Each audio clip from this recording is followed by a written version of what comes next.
In a world where gender roles were reversed, the emotional drive of women was notably strong and dominant. For this reason, it was they who took the active role in social relationships, taking the initiative to approach men, calling them by name, and showing interest in spending time with them after classes. In that environment, Ikuto would usually remain seated and pensive, resting his head on one hand. He was Ikuto Ikanos, and he had already been living in that world for 15 years. He was well aware that the ratio between men and women was 1 to 20, a scenario that, in other contexts, might seem like a typical cliché from light novels or manga. However, when that imbalance manifested in reality, it was crucial to proceed with caution. Thus, his thoughts returned to his childhood, specifically to the first outing he had with his mother before starting elementary school, after having been reincarnated and growing up in good health. While she focused on shopping, Ikuto waited for the right moment and, driven by curiosity, took advantage of a moment of distraction to wander off and explore on his own. However, he soon found himself surrounded by adult women who, upon noticing a young boy alone, reacted with surprise and excitement. They laughed at how unusual his presence was, approached him without hesitation, and warned that being alone could be dangerous, suggesting they take him with them. That situation filled him with fear and prompted him to flee. Although he managed to escape somehow, his mother eventually found out what had happened and scolded him severely. As a result of that episode, combined with his usual behavior,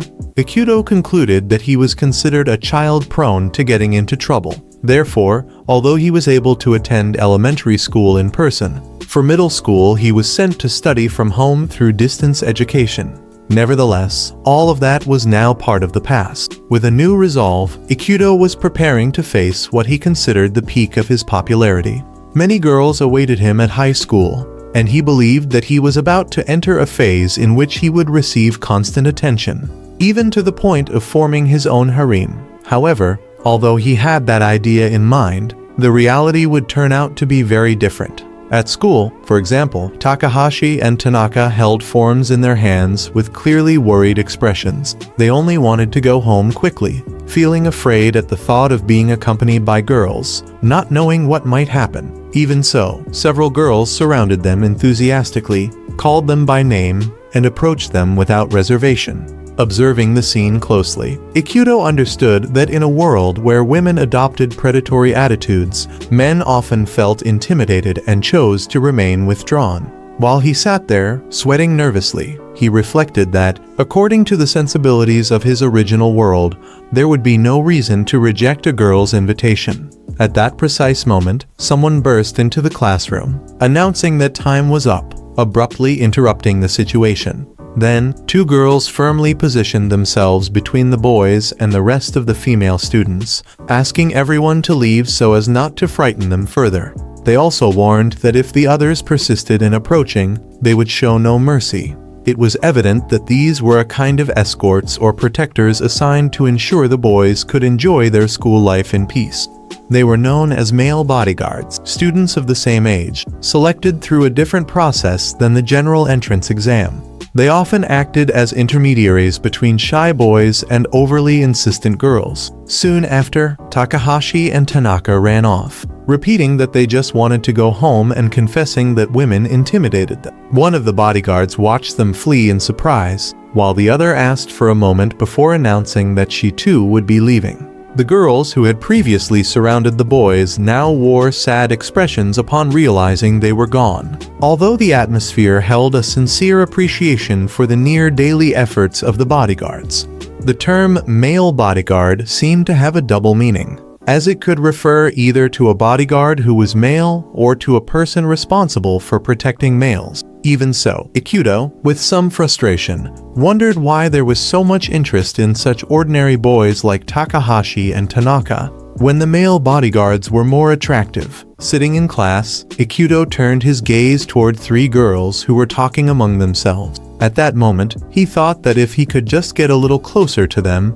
that would already be enough. With determination, Ikuto stood up from his seat and, in a moment of honesty with himself, admitted that he too wanted to get closer to the girls. Encouraged by that idea, he smiled and told himself it was important to take the initiative, so he offered to spend time with them after class.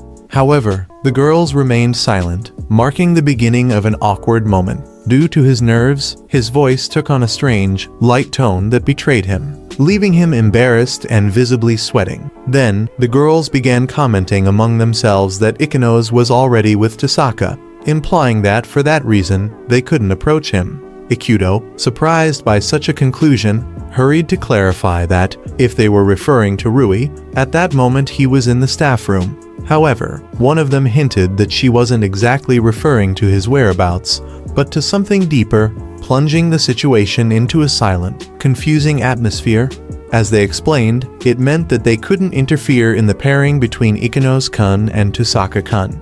Each of them, in their view, seemed to form a unit that shouldn't be disturbed. For the girls, getting involved in the space those two shared required a certain amount of courage, even for girls like them. Therefore, all they really wanted was for the two of them to make up their minds and start officially dating. With a distressed expression, Ikuto stretched out his arms, trying to explain insistently that no, that kind of relationship did not exist between them. Internally, he clarified that Tasaka Rui was a man, just like him. A man and a guard, that was what it meant to be a male bodyguard. However, in the middle of his desperation, he ended up shouting that what he really wanted in that world was to date a beautiful girl. While it was true that love between people of the same sex was something understood and freely accepted in that world, that was not his desire. Upon this declaration, the girls walked away without much else to say, saying only a casual bye-bye, while Ikuto, seated, watched them leave in complete silence. They were gone, and he let out a long sigh. Shortly after, in front of a mirror, Ikuto looked at himself. His black hair was something he carefully styled every day. Lately, even his defined abs were starting to show on his muscular frame. Academically, he considered himself an average student. Athletically, his performance was moderately good. He remembered that, when he first entered the school, all the girls looked at him with interest and attention. But now he was completely alone in the classroom. No one else remained but him. Faced with that reality, he began to think that his dreamed of harem of attention was nothing more than an impossible illusion. While looking out the window, he wondered why Rui was taking so long. He knew well that boys were not allowed to go home alone, so he decided to go look for him. In the locker area, among students chatting, Ikuto walked down the hallway, calling out Rui's name aloud. Rui, hearing him, turned around in surprise and greeted him, saying his name. Face to face, Rui reproached him, saying he was supposed to wait in the classroom. Ikuto explained that, upon seeing he hadn't returned, he had gone to look for him. Too much time had passed already. Rui apologized, mentioning that all the male bodyguards had work to do. Tasaka Rui, with his elegant presence, his silver hair flowing in the wind, and his cape hanging off one shoulder, excused himself in a calm voice. He had beautiful silver hair, long eyelashes, large eyes, and slender limbs, standing at 174 centimeters tall. He was a bit taller than Ikuto. The girls who had been accompanying him walked away, leaving the two alone. A month after entering school, there was no one left who didn't know who Rui was. Due to his incredible charm, they called him the Prince. That Eichmann with flawless specs was the male bodyguard assigned to Ikuto. Rui apologized again. He had thought he would finish quickly after handing in his report, but some girls had stopped him on the way. Ikuto, laughing, commented that those girls were all his fans and admitted he felt envious. Rui acknowledged that he was glad to have their support, although he also confessed that it was becoming harder to manage each time. Then, Ikuto, with a confident smile, assured him that he didn't need to worry about him. Rui, in silence, thought that Ikuto wasn't like the other boys. He wasn't afraid of girls, and he even seemed used to being around them. But as a male bodyguard, that attitude was starting to seriously concern him. Ikuto reflected inwardly that if something happened to the boy assigned to them, their guard would feel responsible. Rui, for his part, smiled warmly, his face slightly flushed, and asked if he could continue protecting him by his side. At those words, Ikuto froze completely, blushing all over. He could only think about how incredibly handsome Rui was and understood why it wasn't surprising that he was so popular. As they walked together, Ikuto couldn't stop thinking. No matter how much an average guy like him tried, he always ended up next to someone like Rui, perfect in every way, impossible to match. And yet, despite accepting that reality, something stirred within him. In a world where gender roles were reversed, he couldn't understand how it was possible that he wasn't popular. He wondered if there was any girl who would genuinely be interested in him as a man. Frustrated, he slouched as he walked, acknowledging that he could never reach Rui's level of popularity. Rui watched him then with a neutral expression. He pointed out that Ikuto seemed upset and asked if having him by his side wasn't enough, if that didn't satisfy him. Ikuto, gradually calming down, replied that he supposed it did. With a resigned yet thoughtful look, he considered that even if this Eichmann was popular with the girls, you just couldn't hate him. Damn it. But then he smiled sincerely, saying that as long as Rui was by his side, he felt okay. Rui opened his eyes in surprise. He didn't reply with words, but his expression showed deep emotion. They continued walking side by side. Even in such a different world, a true friend was still an invaluable treasure. Rui was not only his male bodyguard, he was also his friend. Shortly after, Rui stopped in the middle of the hallway. Ikuto, puzzled, called his name and asked what was going on. Rui, arms crossed and wearing a soft expression, murmured that once again, Ikuto said things like that, things that gave him hope without even realizing it.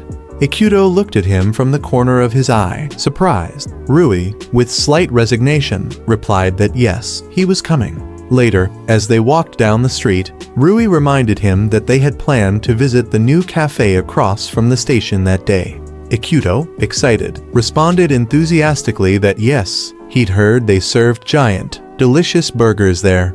Rui then asked if he had already informed his parents and Kuno-kun that he'd be getting home late. In a carefree and cheerful tone, Ikuto said yes, that he had told them he'd be out having fun with Rui. Rui, smiling confidently, expressed his relief, pointing out that they would have worried if he'd come home late without warning. However, in silence, with a serious expression, Rui thought that he wouldn't forgive any girl who got close to Ikuto. At that moment, Ikuto took a deep breath, feeling satisfied with how happy he was. As he walked beside Rui, he remarked that it felt reassuring to be able to say that openly. Still, he couldn't help but feel that it was Rui, with his good looks, who really drew the attention of the girls, not him.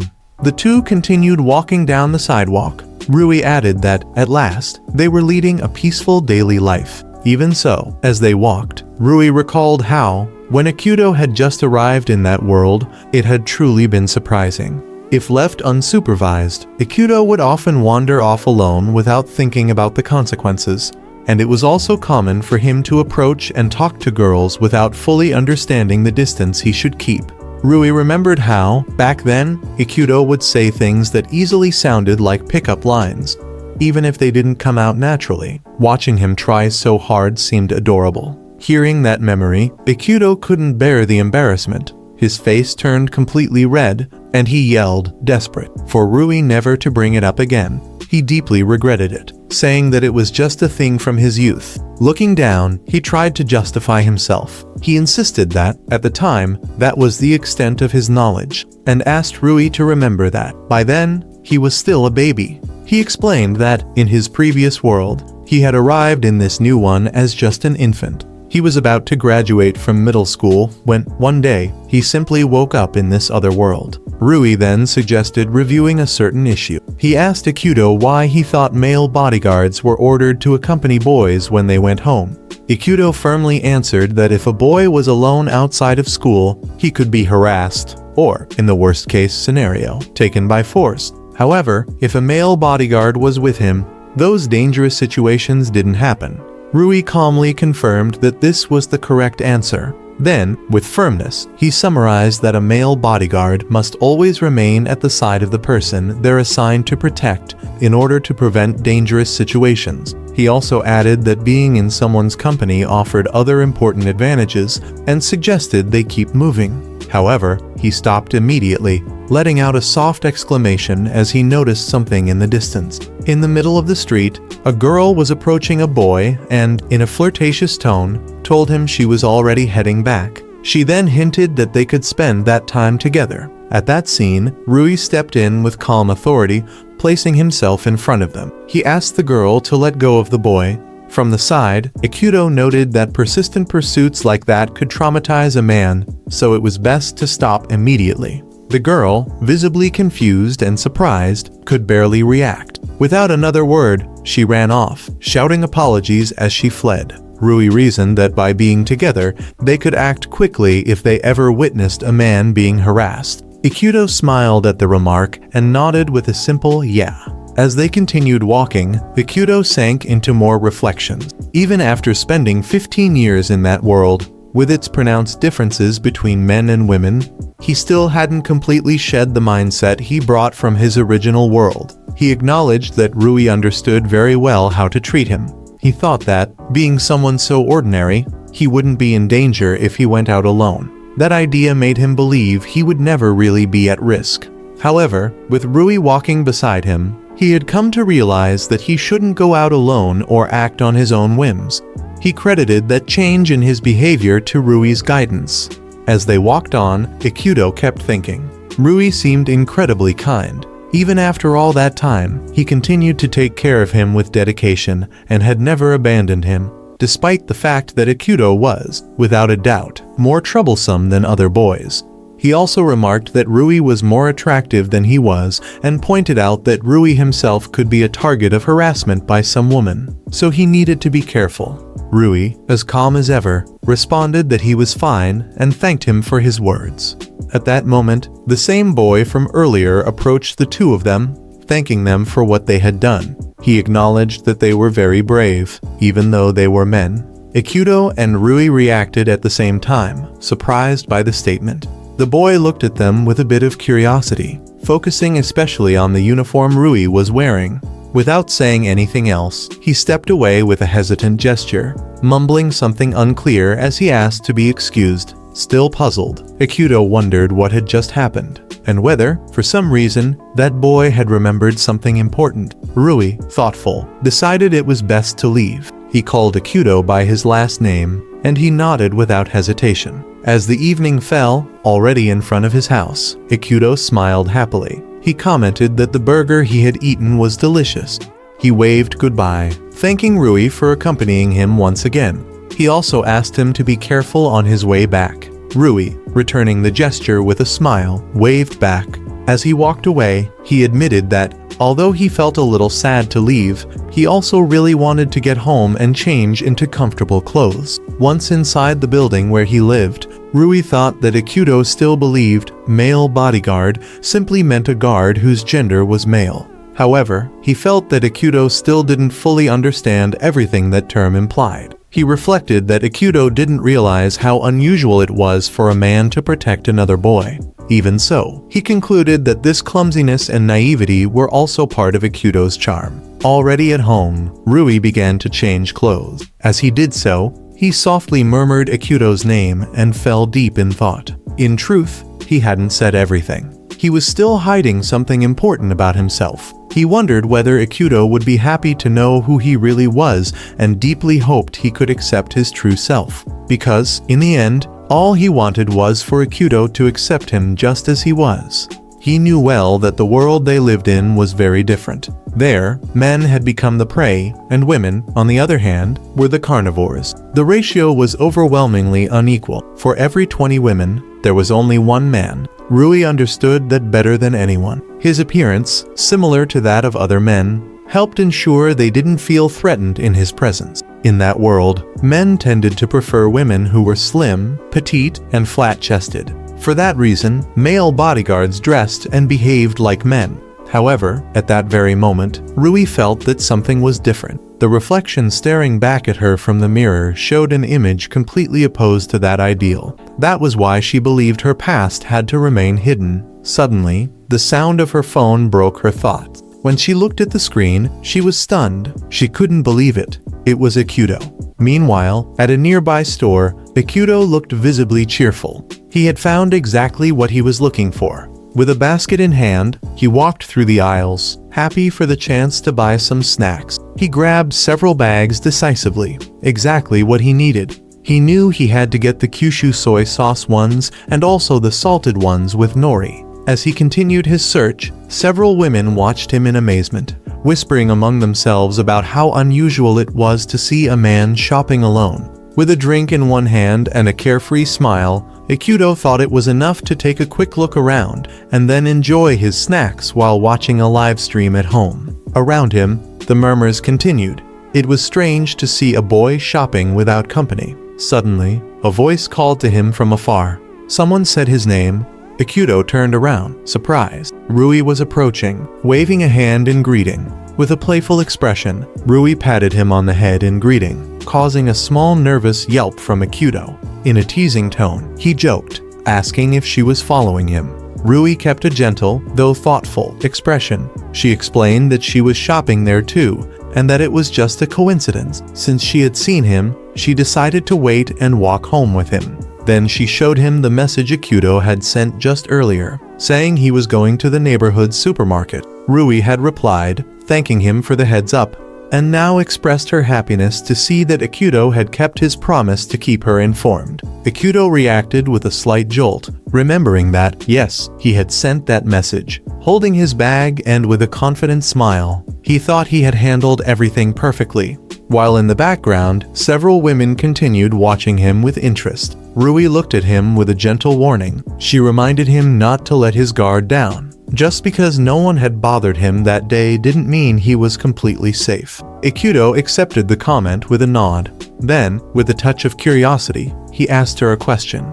It was about Rui's body. She reacted with surprise. Ikuto, putting a hand to his chin, thought aloud that Rui didn't usually look like that on a daily basis. As they walked, Rui began to panic. She had forgotten to wrap her chest. She realized that in her rush to see Ikuto, she had overlooked that detail. A deep blush spread across her face as she recognized her oversight. Ikuto, meanwhile, began to notice something. He murmured her name, Rui. She, sweating and blushing, felt panic take over her. She didn't know how to react. She thought that if Ikuto were to reject her upon learning her true form, it would be the end of everything. She couldn't bring herself to tell him the truth. Then Ikuto stepped closer with a firm stride. His expression serious but calm. He told her, emphatically, that she had gone as far as to dress like a girl just to come there. Rui was left speechless. Ikuto continued, clearly confused, saying that all of this must just be a way to show him how terrifying women could be, since he clearly lacked any sense of danger. Rui simply sighed. Then, with resignation, she told him that he was incredibly dense. Looking him directly in the eyes, she declared that he was truly an idiot. Ikuto tried to defend himself, nervous, admitting that maybe he really was. Still, he couldn't help thinking that, in that world, boys were spoiled to the extreme. He accepted, though with frustration, that he still thought like he did in his previous world, and he confessed that he couldn't help but feel jealous. He described himself as a foolish teenager who wore his desires on his sleeve. Rui corrected him calmly. That wasn't exactly the kind of fool she had meant. Ikuto, confused, asked if she had said something. Rui replied that no, it was nothing. Then, Ikuto approached with a sincere smile. He told her that, even so, Rui, with that body, didn't look bad at all. Rui turned her head, surprised. Ikuto, face slightly flushed but speaking with conviction, assured her he meant it, that she looked cute, and he added, as if thinking aloud, that he'd be with her. In his mind, everything was falling apart. Ikuto was panicking as he realized what he had just said. He desperately wondered what the hell was going on. Just from feeling overwhelmed, he couldn't let himself start thinking about flirting with Rui, because Rui was a boy. At that moment, Rui approached him with a blushing face and a slight tremble in her voice. She asked him if he really meant it. At the same time, she was thinking about how she must have looked at that moment, feeling vulnerable. Even so, she wanted to know his opinion. Shyly, she asked what he thought. Ikuto calmly replied that he had already said it before. He thought she was cute. Rui hesitated for a moment, repeating the question, wanting to be sure he was serious. This time, Ikuto confirmed it more firmly, with seriousness and sincerity, assuring her he truly meant it.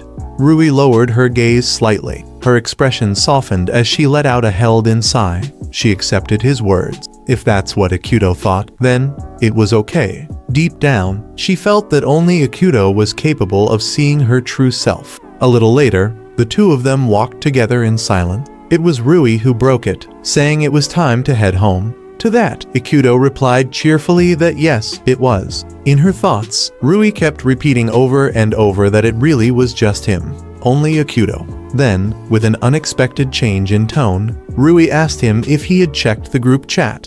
As she walked a bit ahead, she explained it wasn't a message from her, but from her dear younger brother. Ikuto frowned, visibly confused. In another scene, a short-haired girl with a serious expression was waiting for him, sitting with her legs crossed. She asked him whether he was kneeling, and why. Her name was Ikai's Kuno. She was Ikuto's cousin, and they lived together for several reasons, although the situation was not entirely conventional. At that moment, Ikuto was kneeling in front of her. He asked whether she was angry about the fact that he had gone out alone to buy potato chips. Kuno, in a serious tone, assured him that she was not particularly angry, but everything about her expression said otherwise. She was definitely upset. With puffed cheeks and a stern gaze, she confirmed it without needing words. Ikuto, sweating and visibly nervous, tried to defend himself. He claimed that he had managed to finish his shopping without being bothered even once. He even mentioned whether he should report it, just in case, although deep down he did not understand why saying that made him feel so sad. Kuno told him that it was good to know, but she still questioned why he had gone alone. She reminded him that she always warned him that women outside were dangerous. Despite being a high school student, Kuno also acted as a male guardian. Perhaps that was why she was so overprotective, with part of her face hidden in shadow. And in a serious tone, Kuno declared that if the day ever came when someone attacked Ikuto, she would hold a grudge against all the women in that world. Even though she did not want to say it out loud, she expressed it without filters. Those were, without a doubt, her true feelings. Ikuto, surprised, was left breathless for a moment. Then he responded gently, asking her whether it was not okay to express what she truly felt. Kuno lowered her gaze and confessed that she did not want to become a burden to him, but her overprotectiveness was nothing more than a form of concern, and her personal way of finding peace of mind. She explained that Ikuto's kindness and his lack of fear toward women were his greatest virtues, but also his greatest flaws. She acknowledged that, perhaps, she was the one who needed to endure and suppress those feelings. However, if her emotions made it so that Ikuto could not live freely. Ikuto sincerely thanked her. Kuno, puzzled, asked him why he was thanking her. He, now calmer, replied that it simply meant that she cared about him. Kuno nodded with a faint smile, but clarified that if that was the case, she expected him to improve his behavior. Ikuto, hesitating, admitted that he was not sure he could. Kuno let out a short grunt, not hiding her irritation. Finally, Ikuto acknowledged that talking about it honestly like this, and finding a boundary they could both agree on, was the most important thing.